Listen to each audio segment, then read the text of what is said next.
Hello, everyone. Thanks for joining us. Today, we'll be talking to you guys about Greywater. Presenting, we have Jessica Ahrens, Brandon Strohfus, Joe Brown, and myself, Brayden Porter.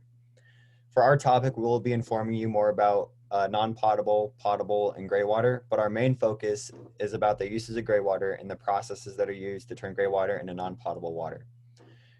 We use water every day, from washing our hands to taking showers, washing our clothes, watering our lawns, and many other uses. But how often do you stop and think about how much water you are wasting and how much of it can be reused? It is interesting to think that some of the water that we use to drink out of our taps is the same water that's used in our toilets. Wouldn't it be pretty interesting if there was a way to reuse that sink water or reuse that shower water in our toilets?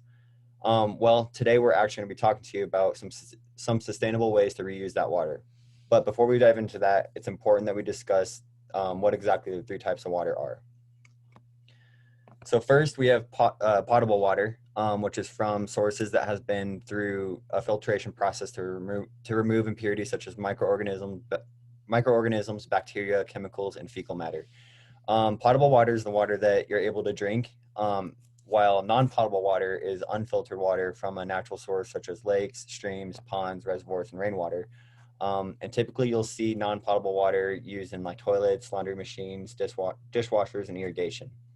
Lastly, we have wastewater.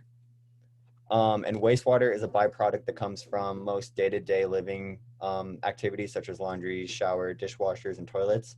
However, wastewater can be broken down into two different categories, being gray water and black water.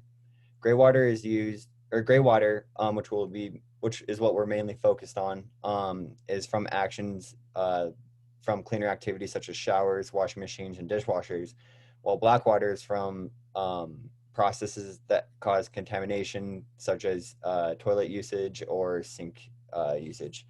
Now I'm going to pass it over to Joe. Thanks, Braden. Now that we have our definition of these different waters, let's look at how they impact us. We use potable waters constantly in our daily lives and are things like our showers, sinks, our tap water, irrigation systems, and even flushing our toilets. Some of these activities, like the showers, sinks, and tap waters, need to use potable water to avoid us getting sick. However, some things, like the flushing toilets and irrigation systems, don't necessarily need to use potable water. The idea behind these recycled gray water systems is that we reclaim the used water from things like our showers and sinks, and then filter and reuse that water to perform the tasks such as flushing the toilet or watering the yard. Implementing these systems would allow us to save gallons of portable water every year. To demonstrate just how effective these recycled gray water systems can be, we'll take a closer look at a case study that was done on a Mediterranean island near Spain. This study was done on an 81-room hotel that implemented one of these recycled gray water systems on their toilets. After using this system for a while, it was noted that the hotel used 23% less water after doing this. This shows how just one of these simple systems can greatly reduce how much potable water we can use. Flushing toilets isn't the only use for these recycled gray water systems, though. Another great use is taking the reclaimed water and using it in our irrigation systems. Using reclaimed water in these systems could greatly reduce the amount of potable water we use for them, as currently we use 9 billion gallons of water for our landscaping irrigation, which is 1/3 of all residential water use. Now we'll go over to Brandon for the filtration process. The process of reclaiming the used gray water is not a simple task. The process involves multiple steps to fully clean and filter the water in order to ensure it meets the standards for gray water reuse. There are many different ways to go about filtering the gray water to make it safe for use in and around the home. The two that we will be looking at in more detail are filters and chemicals, and those two are usually paired together. The filter process consists of a coarse filter and a fiber membrane. The coarse filter is used to remove larger suspended solids such as hair, lint, and food particles. This can be achieved using natural sources such as sand and gravel or fine mesh. A fiber membrane with openings around 0.2 to 0.4 microns are used for smaller particles. These filters have openings small enough that bacteria, cells, and hairs cannot pass through them. For context, E. coli bacteria cell is about 1 micron and human hair is around 100 microns thick. These filters do a good job of keeping larger contaminants out, but they're still contaminants that are able to pass through. This is where the chemical process comes in. The chemical process is typically done by using either sodium hypochlorite, the active component in bleach, chlorine, or iodine. These chemicals work to break down any contaminants that have passed through the membrane filter to ensure that the water is free from harmful organic matter. This is necessary because for gray water to be used in toilet flushing, It must be disinfected in order to stop diseases that can be transmitted by splashing or other human contact. Oh, sorry.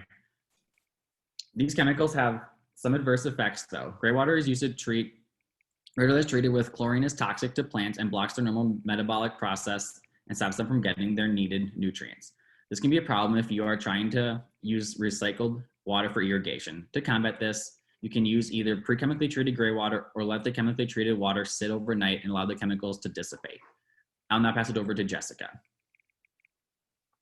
Next, we'll be talking about the sustainability of potable water and the role of gray water within that. There are a lot of factors that play into the sustainability of potable water. For example, right now, the United States, we are facing the problem of being unable to provide safe potable water because of our aging and failing water systems. Whereas in developing countries, they are struggling to gain access to fresh water in the first place. These two factors play tribute to the limiting access and providability of potable water. But the key factor that is affecting everyone on a global scale is the fact that with an increase in population, we are draining potable water sources faster than we are gaining them. For example, everyday Americans can use up to 70 gallons of water. 19 of those gallons are used for flushing toilets, and it is estimated that with a gray water system for recycling sink water for toilet water, we can save up to 17 gallons, which is nearly 25% of our daily water consumption. This will dramatically impact the water shortage. As previously stated, gray water is a key factor for environmental sustainability, but it can also provide economic and social benefits. For example, it is estimated with the use of gray water, the average household can save an average of $400 minimum yearly on water utilities. It can also promote gender and social equality through small-scale farms, as it is favored toward women and poor rural urban communities. It provides them with a form of economic stability and livelihood. And finally, we will be reviewing the pros and cons of gray water.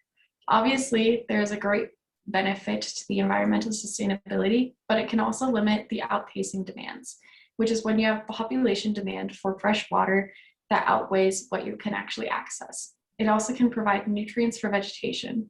The cons can include expenses, which can range, systems can range up to $4,000 all the way down to $200.